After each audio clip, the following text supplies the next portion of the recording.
Basically हमारी जो history है उसके 3 अद्वार बनते हैं।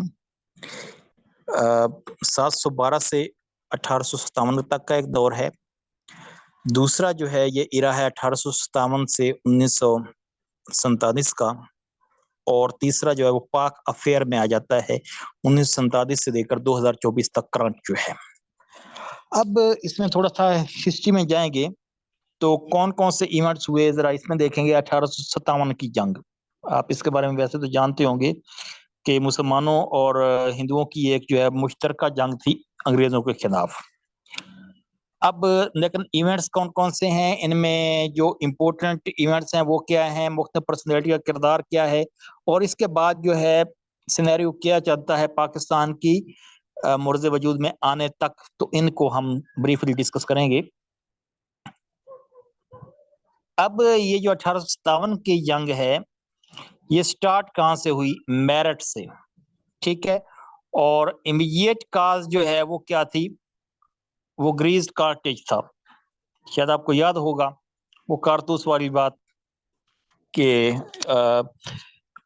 गाय और सूर की चर्बी यूज हो रही थी और ऐसी कुछ बातें आपने मुताबिक पाकिस्तान में पढ़ी होंगी पुरानी बात। 1858 आता है, रूल ट्रांसफर होता है ब्रिटिश मोनार्ची को, क्योंकि जंग आज़ादी जो है ये नाकाम हो जाती है तो जाहिर सी बात है कि वो अंग्रेज जो है बाकायदा तौर पर हुक्मरान बन जाते हैं सब कॉन्टिनेंट के। सब continent mean India, Pakistan and Bangladesh, ठीक है। इसमें अच्छा, अब अंग्रेजों ने जो बाकायदा हुकूमत की है इस सब कॉन्टिनेंट पर वो सिर्फ 90 साल की है जी। ये 1857 से लेकर 1947 तक ये अंग्रेजों का दौरे हुकूमत है। सादा सी बात, 90 साल में उन्होंने क्या दिया और क्या यहाँ से लेकर गए वो एक अलग से बहस है, लेकिन हमने जो है वो चीजें करनी है जो देखिएगा। अब रूल ट्रांसफर हो जाता है ब्रिटिश मोनार्ची को। 1858 में गवर्नमेंट ऑफ इंडिया एक्ट जो है बन जाता है, फौरी तौर पर वो इंडिया एक्ट जो है वो, जाहिर सी बात है जब कोई गवर्नमेंट किसी के अंडर जाती है या कोई न्यू गवर्नमेंट बनती है तो अपना एक्ट बनाती है, वो अपना जो है लोगों को कंट्रोल करने की खातिर जो है अपना कानून कोई बनाती है, कोई ना कोई चीजें नाफिज करती है। अब फिर इंडियन काउंसिल एक्ट आता है 1861 में। अब उसके बाद जो है उर्दू हिंदी कंट्रोवर्सी स्टार्ट होती है 1867 में। तो उसके बाद जो है थिंकिंग ट्रेजेक्ट्री चेंज करती है किसकी, सर सैयद की, ठीक है ना। तो उसके बाद 1885 में ऑल इंडिया नेशनल कांग्रेस जो है ए ओ ह्यूम जो है वो इसको फाउंड करते हैं, ये जरा याद रखिएगा ईयर भी। और ए ओ ह्यूम ये सिविल सर्वेंट थे, ठीक है ना। बाद को पूछते हैं वो इंजीनियर थे या वो डॉक्टर थे या वो क्या थे, तो ये बात में बात का पूछी जाती हैं। तो सो अकॉर्डिंग टू सिचुएशन जो है आपने इसको भी जरा देखते रहना है चीजों को। और 1893 में Mohammedan Anglo oriented defence association found की जाती है। ये कौन करता है, sir Syed Ahmad Khan.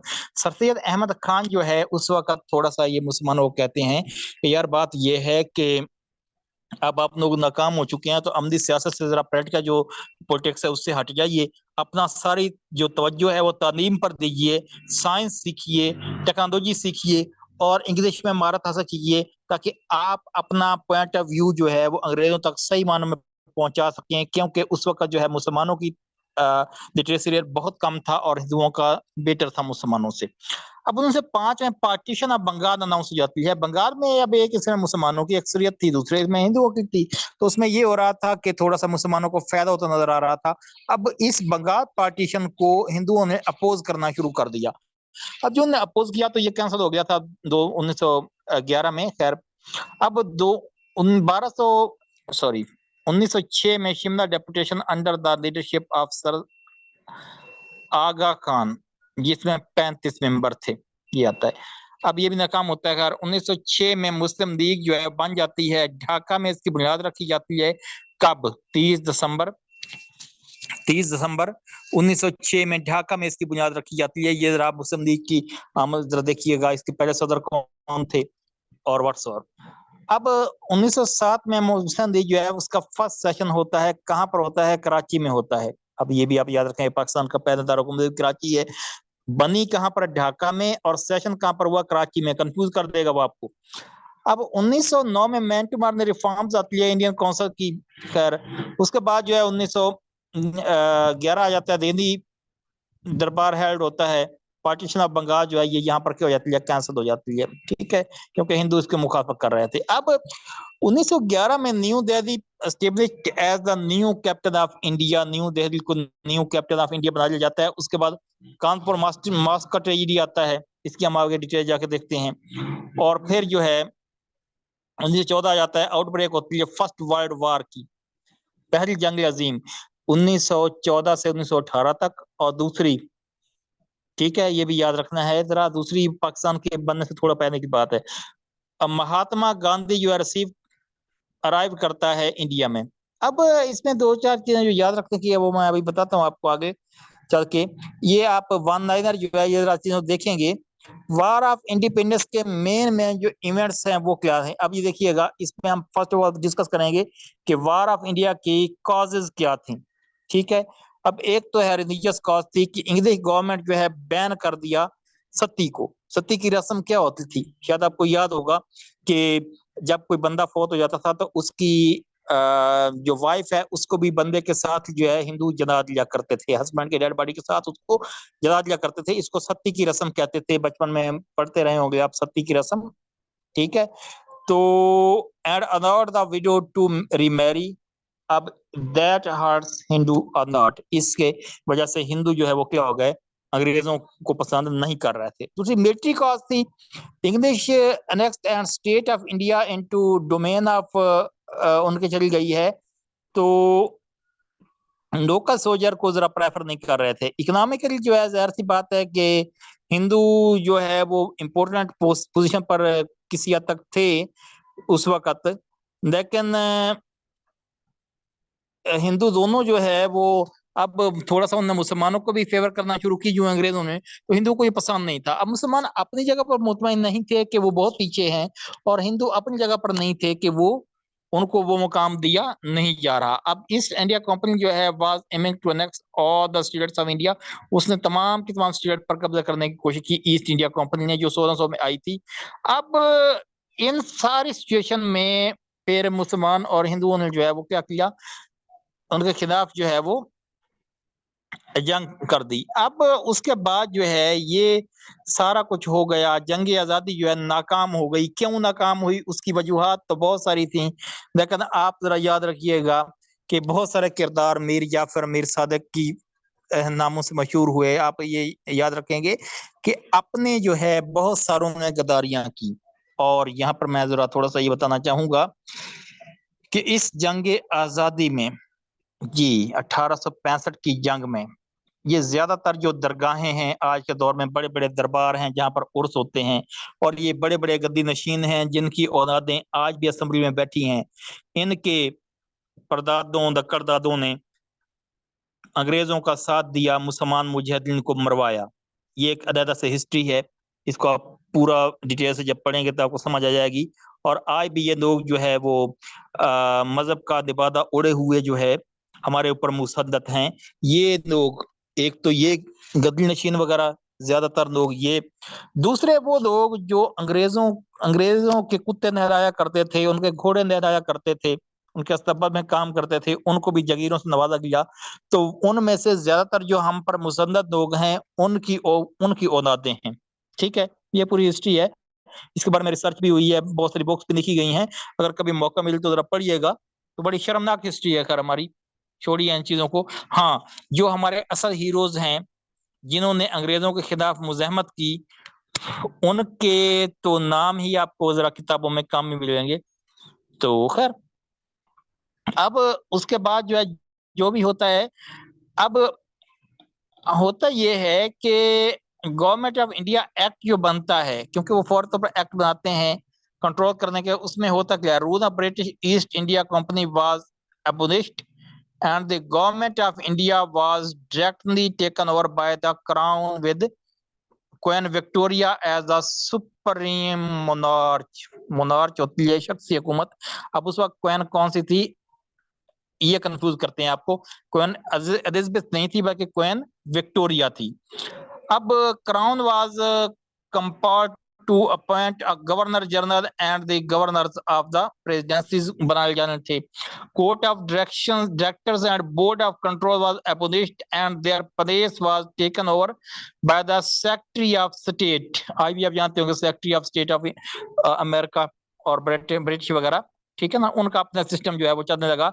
People of India were promised the right by Queen Victoria under the ACN. Complete freedom of religion was ensured and gradual participation in administration of the country was also proclaimed. ये कहा गया कि आप अपने मजहब के मुताबिक जिंदगी गुजार सकते हैं और आपको धीरे धीरे जो है एडमिनिस्ट्रेशन में भी शामिल किया जाएगा. A pardon was given to all the Indian except those who had killed British people. जिन्होंने बरतानियों को कत्ल किया था उनके अलावा बाकियों को जो है आम माफी का ऐलान कर दिया गया. और act said that princes of the states could retain their former status and all agreement with the princes will be honored. जो princely states थी उन सबको आजादी दी गई कि अपने तरीके से रह सकते हैं, कोई ऐसा इशू नहीं है. And doctrine of lapse was discarded under this act. उसके बाद जो है ये आप देखते हैं कि according to this act secretary of state for Indian affair was given extensive powers. He was not answerable to anyone. Monarchy में यही होता है, शख्सी हुकूमत में यही होता है कि बंदा किसी को जवाब दे नहीं होता. उसके बाद गवर्नमेंट ऑफ इंडिया एक्ट, अब जाहिर सी बात है कि जो एक्ट फौरी तौर पर बनाया नाफिज किया गया था उसमें कुछ खामियां कहें या ना कहें, लेकिन उनकी मर्जी की कुछ शिकें जो है वो नहीं थी. जैसे हमारी मर्जी का कोई कानून ना हो तो हमारे बड़े बड़े लोग फौरी तौर पर बैठ के उसको चेंज कर देते हैं. तो यहाँ भी ऐसे ही किया गया कि उनकी मर्जी शिकें नहीं थी. अब यहाँ पर उन्होंने फिर दोबारा ये एक्ट जो नाफिज किया 1861 में. उसमें जो है मेन प्रोविजंस क्या थी. Executive council of the governor general was extended और इसमें डिसाइड हुआ कि member of council should not be less than 6 and no more than 12. इनकी तादाद बढ़ा दी गई. Governor general was empowered to nominate additional member for period of 2 years. और उसके बाद it was decided that from now commander in chief would be appointed as an extraordinary member of the executive council. Commander of in chief ही अपना. और उसके बाद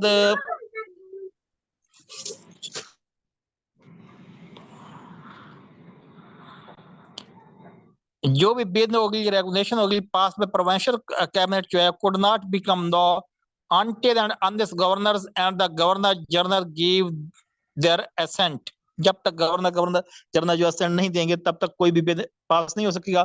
और limited power जो है legislation were given to the presidencies of Bengal and Madras. जो ये प्रेसिडेंसीज थी इनको जो है बहुत लिमिटेड सी पावर दी गई क्योंकि बराए नाम पावर थी. उसके बाद उर्दू हिंदी कंट्रोवर्सी स्टार्ट होती है. अक्सर ये क्वेश्चन पूछ जाता है कहाँ से हुई. एक तो याद रखना है आपने कि ये हुई थी बनारस से. Urdu language was born in India. अब उर्दू का आगाज क्या होता है, इंडिया से होता है, ठीक है ना.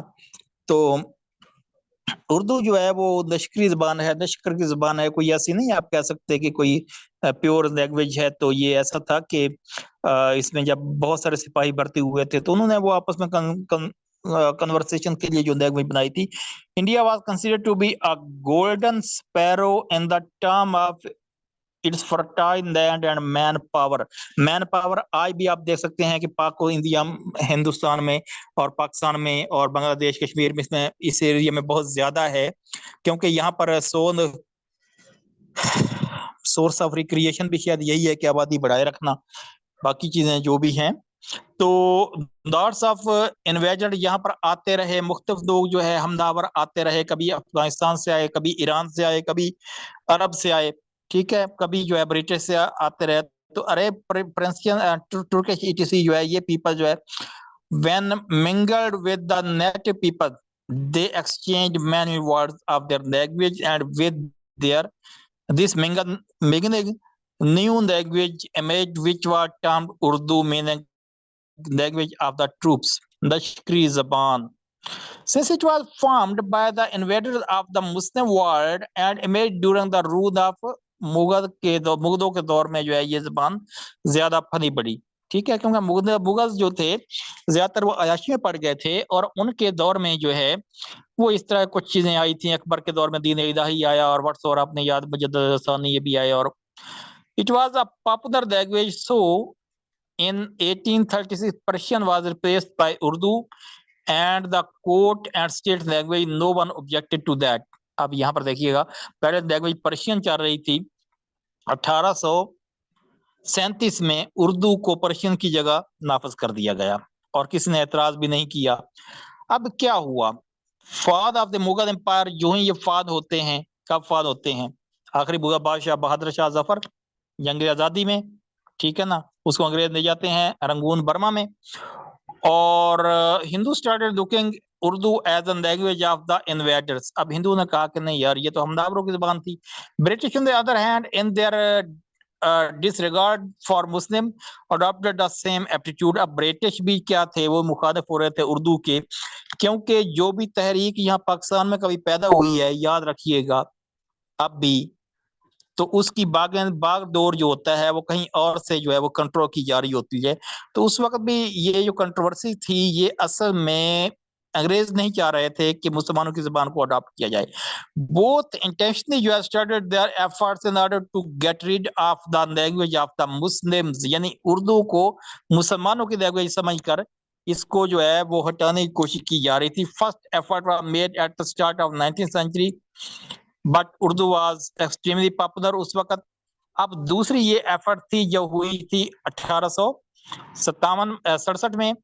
Hindus of Banaras presented request to the government regarding the replacement of Urdu with Hindi, कि उर्दू की जगह हिंदी को दफ्तरी जबान बना दिया जाए।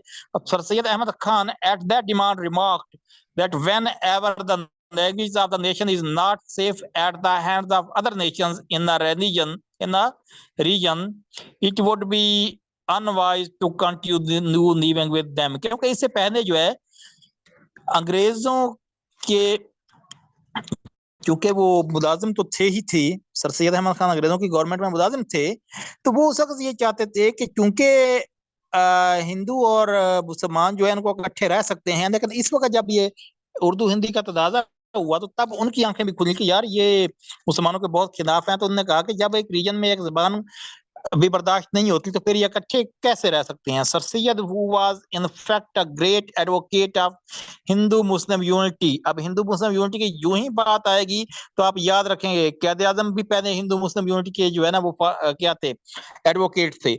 Started focus on the cause of Muslim unknown which lead to the thoughts of two nation theory। अब two nation theory was first presented by किसने, अक्सर हमारे माइंड में गलत आ जाता है कि अल्लामा इकबाल ने दोनों टू नेशन थ्योरी दी थी, तो भाई सर सैयद अहमद खान ने दी थी। ठीक है, अब 1871 में गवर्नर ऑफ द बंगाल जो है वो कौन था, जी कैम्पबेल था। ठीक है, बैन कर दिया उर्दू को in the province at all level. जिसने जुबान को बैन किया उसका नाम क्या था, ये कैम्पबेल था। और in 1882 during the visit of Hunter commission formed by the English government to analyze कि ये spread of modern English को है एजुकेशन में है, इसको कैसे करना है, इंग्लिश की तालीम यहाँ पर कैसे देनी है। अब जरा उस वक्त जो है सर सैयद अहमद खान को इसलिए यूज किया गया। अब सर सैयद अहमद खान के बारे में जो लोग की आरा हैं या जो मजहबी तबके की आरा हैं वो थोड़ी सी कंट्रोवर्शियल हैं। सर सैयद अहमद खान के बारे में जरा याद रखिएगा कि ही was not a religious leader, कह लीजिए कि मजहबी आदमी नहीं थे। So their opinion, his opinion in many of the religious issues is not acceptable. उनकी मजहबी जो कुछ हवाले है ना वो जरा मतलब है कि क्योंकि अब एक आप गैर हमारे जैसा जो अनपढ़ बंदा हो वो मजहब के बारे में बातें करना शुरू कर दे तो उससे बहुत ही गलतियां होंगी। तो सर सैयद में भी ये गलतियां खैर मौजूद थी।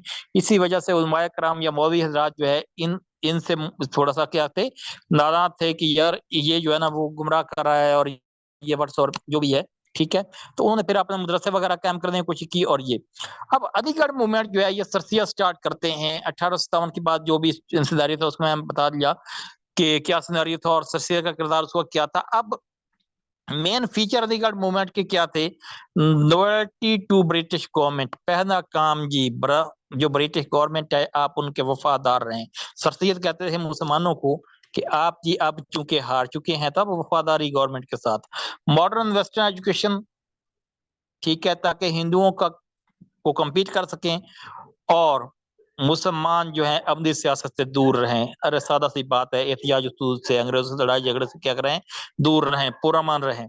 तो ही believe that core of the every problem Muslim was the modern education। अब सर सैयद ने यहाँ स्कूल कैंप किया इन मुरादाबाद। अब जरा ये कंफ्यूजन हो जाती है, 1857-59 में मुरादाबाद में पहले किया, फिर 1862 में जो है वो गाजीपुर में कैंप किया, साइंटिफिक सोसाइटी जो है वो गाजीपुर में कैंप की, फिर अलीगढ़ इंस्टीट्यूट गजट कैंप किया, ब्रिटिश इंडिया एसोसिएशन। उसके बाद जो है सर सैयद ने काफी सारी चीजें जो है वो की हैं। अलीगढ़ का जो कौद स्कूल है, पहले स्कूल था, फिर कॉलेज था, फिर वो यूनिवर्सिटी, तो ये उनकी वफात के बाद बना था। तो उसके बाद काफी चीजें इन्होंने असबाब बगावत हिंद भी लिखा था, ठीक है, कि बगावत की वजूहात क्या थी, सिर्फ जो है अंग्रेज मुसलमानों के पीछे ना पड़ जाएं, हिंदू भी उसमें शामिल थे। तो उनका काफी जो है इसमें किरदार है। नोएल मोहम्मदन ऑफ इंडिया भी उन्होंने लिखी कि बहुत सारे जो मुसलमान हैं वो इंडिया के नोएल मोहम्मदन हैं, वतन से मोहब्बत करने वाले हैं, लड़ाई झगड़े करने वाले नहीं हैं। तो एक तो यार यहाँ आप जो है इनकी बुक्स का नाम याद रखेंगे, दूसरा कौन सा मदरसा कब क्या हुआ ये याद रखें। अब मैंने जैसे अर्ज किया है कि सर सैयद के कुछ उलमाए कराम मुखालिफ थे थोड़ा सा, तो उन्होंने अपने तौर पर तालीम और दीन के लिए जो है वो काम शुरू किया। दारुल उलूम देवबंद बनता है। अब यहाँ पर जरा देखिए देवबंदी कब से बने, ठीक है ना, और व्हाट्स और मुसलमानों के फिरके कब से बन रहे हैं ये जरा देखिएगा। तो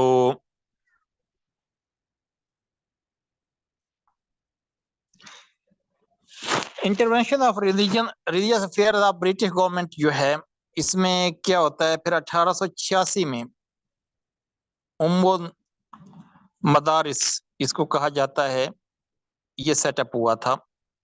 कौन सा? देवबंद, दारुल उलूम देवबंद 1886 में। अच्छा याद रख लीजिए, 85 के बाद, 85 में क्या बन रही थी? ऑल इंडिया नेशनल कांग्रेस बन रही थी।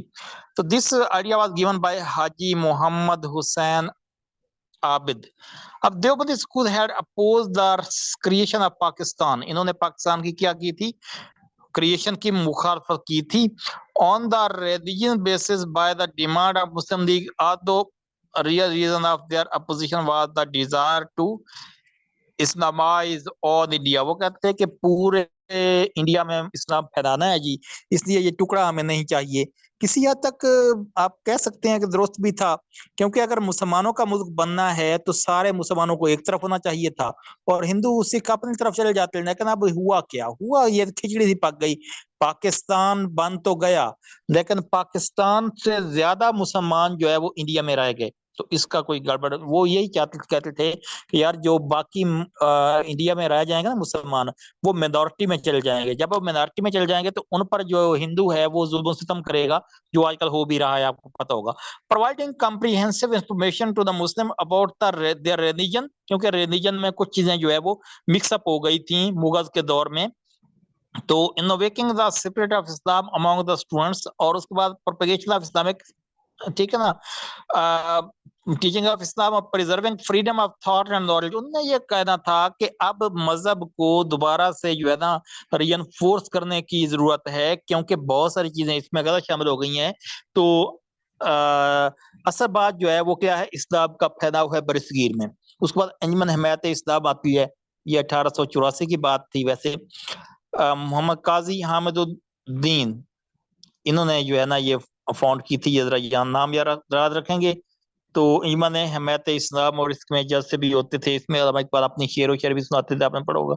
उसके बाद ये आप देखिएगा कि 1894 में नदवातुल उलमा जो है ये कायम होता है। Aligarh movement was emphasizing on the advance western education, क्योंकि वो वेस्टर्न एजुकेशन की बात कर रहे थे, अंग्रेजी तालीम की बात कर रहे थे। वो जो है बात कर रहे थे सर सैयद अहमद खान कौन सी तालीम की, सियासी तालीम की, अंग्रेजी तालीम की। वाय दारुल उलूम जो है Deoband was emphasizing on the Islamic education पर वो जोर दे रहा था। तो there was a great need कि वहां पर दरमियान में गैप बहुत ज्यादा था। इस गैप को ब्रिज करने के लिए नदवतुल उलमा जो है ये कैंप किया गया। Nadwatul Ulama was founded in 1894 at Lucknow by Maulvi Abdul Ghaffar, ठीक है, डिप्टी कलेक्टर से ब्रिटिश गवर्नमेंट में वो भी। अब यहाँ पर जो है वो कौन नदवा तो peak of popularity one Maulana Shibli Nomani joined it in. मौलाना शिबली नौमानी ने कब ज्वाइन किया और फर्स्ट हेड कौन था, जरा ये चीजें जो है आप थोड़ी सी याद रखेंगे। स्टेब्लिश कब हुआ, बेसिकली ये है। कांग्रेस और मुस्लिम लीग की अगर बात करते हैं तो उसमें भी लखनऊ पैक्ट होता है और व्हाट्सएवर जो है ना, इसमें होता क्या है कि इंडियन काउंसिल एक्ट आता है, फिर दोबारा एक न्यू एक्ट आता है 1892 में। Number of non official member was increase हो जाता है और यूनिवर्सिटी जिम्मेदार म्यूनिसिपैलिटीज जो है ये अथोराइज हो गया to recommend member to provincial government बनाने के लिए जो है ना ये मेंबर रिकमेंड कर सकते हैं।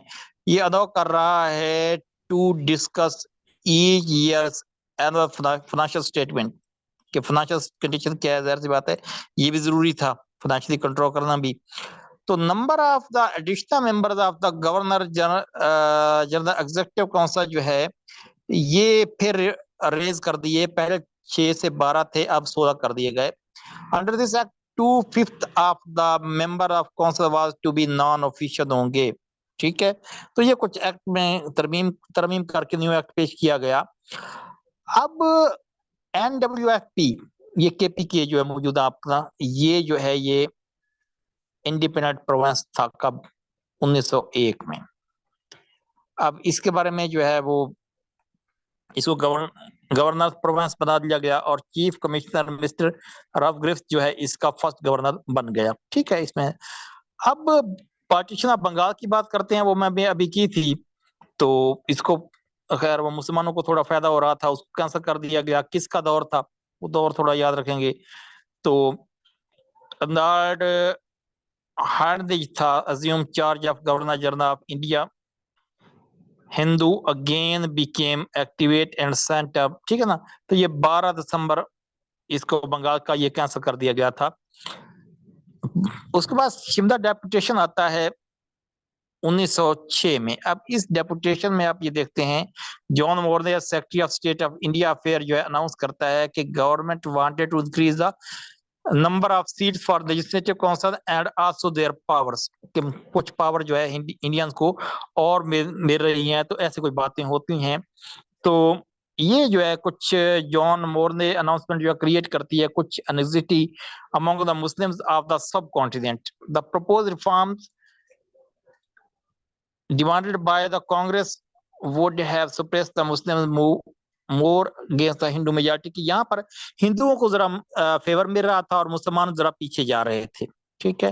तो इसमें आप याद रखें कि डेपुटेशन कब हुआ, इसके मेन पॉइंट्स कब थे। आगा खान जो है इसके जो है ना वो हेड थे उस वक्त।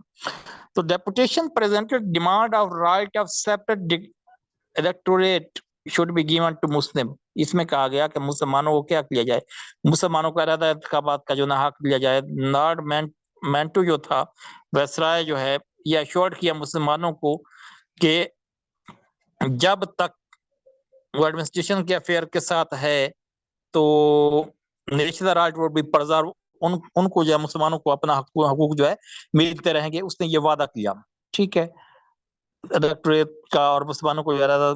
तो फिर ये मुख्तलिफ पैक्ट्स होते हैं, लखनऊ पैक्ट होता है, ये पास विद कलेक्शन ऑफ कांग्रेस और मुस्लिम लीग। तो जाहिर सी बात है कि जब भी मुसलमानों की रिकग्नाइजेशन होती है राइट्स की, तो it was declared that Muslim would be given 1/3 इनको असेंबली में मकसदियत दी जाएगी। And in provinces minorities were to have more seats than their numerical strength, और प्रोविंशियल असेंबली में मिनॉरिटीज को क्या दिया जाएगा, थोड़ी इनकी तादाद से भी ज्यादा सीटें दी जाएंगी, ठीक है। तो ये मुख्तलिफ पैक्ट्स होते रहे।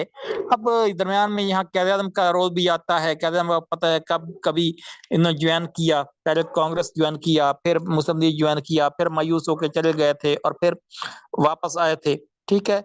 तो इनमें इनका थोड़ा-सा किरदार भी आप थोड़ा-सा याद रखेंगे, तो मेंट बोर्ड रिफॉर्म नहीं याद करने वाले, कानपुर मॉस्क का ट्रेजेडी होता है 1913 में। अब ये हुआ क्या था? इसके बारे में थोड़ा-सा ज़रा देखेंगे। UP government granted a total of 2.5 lakh rupees to widen the roads of Kanpur and to fulfill other welfare work. थोड़ा सा पैसे दिया। This scheme also included AB road. The widening of this road became a serious issue क्योंकि real problem was that if it were widened straight, there lay in its way Hindu temple just opposite to the mosque in the मछली बाजार। के मछली बाजार में सड़क के एक किनारे पर हिंदुओं का टेम्पल है, दूसरी साइड पर जो है क्या है, मस्जिद है। तो इसको अगर चौड़ा करते हैं तो या तो फिर टेम्पल को नुकसान पहुंचता है या फिर मस्जिद को पहुंचता है। When Hindu heard of this scheme, they forced government to halt its progress, कि इसकी प्रोग्रेस रोक दी जाए। Then the only way left to save the temple was to turn the road in the some other direction, because there were not much space between the mosque and temple, so widen the road. Hence there was a threat for the Muslim that eastern part of the mosque might have to be demolished. That was used for the purpose of ablution and for bath in order to commence the road. अब यहाँ पर मस्जिद का एक हिस्सा जो है वजुआ side जो है वो तबाह होती मुसलमानों को नजर आ रही थी। अब क्या हुआ, governor of UP sir James Morton, अब इस इंसिडेंट को गवर्नर का जरा नाम याद रखेगा, ये जो है order to demolish eastern part of mosque, एक हिस्सा गिराने का उसने यूं ही कहा। After they demolish Muslim protested and they open fire on Muslim, अब वहां पर मुसलमानों पर फायर हुआ है। Then Muslim Anjuman from all over India strongly protested against this wicked act of the firing on the Muslim. Lord Harding called this act as a stupid blunder, कि ये उनसे गलती हुई है। He said that it was example of short-sightedness of the Miston. Lord Harding felt the pain of the Muslims and visited Kanpur along with Sayyid Ali Imam 13 to 14 October में और compromised with Muslims, allowing them to build new building, दोबारा से यहाँ से वो तामीर करने। और he also visited the mosque and ordered to release the prisoners and withdraw the case, और जो भी कैद हुए थे इस दौरान जो है उनको भी रिहाई का हुक्म दे दिया और मस्जिद भी बनाने का कह दिया और केसेस भी जो है वो खत्म करने का कह दिया। ये कानपुर मॉस्क का ट्रेजेडी हुआ था 1913 में। लखनऊ पैक्ट 16 में होता है, इसकी आप शिकों से वाकिफ ही होंगे। तो जलियांवाला बाग का मॉन्स्टर होता है ये मोसेकर होता है। अब यहाँ पर होता है अमृतसर मस्कर जो है known as Jallianwala Bagh. British Indian army जो है open fire on gathering who gathered in Jallianwala Bagh for the Baisakhi festival के लिए। बैसाखी फेस्टिवल आप जानते हैं कब होता है, अभी भी ये 15 अप्रैल के करीब करीब होता है। तो इतने लोग जो है किन हो गए 379, but according to private source number was much higher. अब यहाँ पर रॉयल्ट एक्ट जो है इंडियन नेशनल कांग्रेस जो है स्टार्ट किया mass movement across the subcontinent in order to release their leaders. उस वक्त इंडिया ऑल इंडिया के ज्यादातर जो लीडर थे वो जेलों में थे, ठीक है। तो उन्होंने बैंकों को जलाया, टेलीग्राफ को, और cut the railway lines etc. British governor of Punjab sir Michael O'Dwyer declare martial का ऐलान कर दिया and instruction were given no gathering of person, no position of any sort will be allowed. अब उसके बाद जो है later on a survivor of the event Udham Singh जो है उसको भी जो है ना, उधम सिंह जो है उसने इसको कत्ल कर दिया था मिस्टर डॉयर को, ठीक है। तो ये जलियांवाला बाग का जो है ना ये वाकया था। उसके बाद खिलाफत मूवमेंट स्टार्ट होती है। तो आज हम खिलाफत मूवमेंट से पहले रोक देते हैं। इन चीजों को जरा आपने जो है करना है, तो कल इंशाल्लाह इससे हम स्टार्ट करके ये शॉर्ट सा करेंगे, ज्यादा नहीं कराऊंगा। तो रिकॉर्डिंग बात कर दीजिए यार।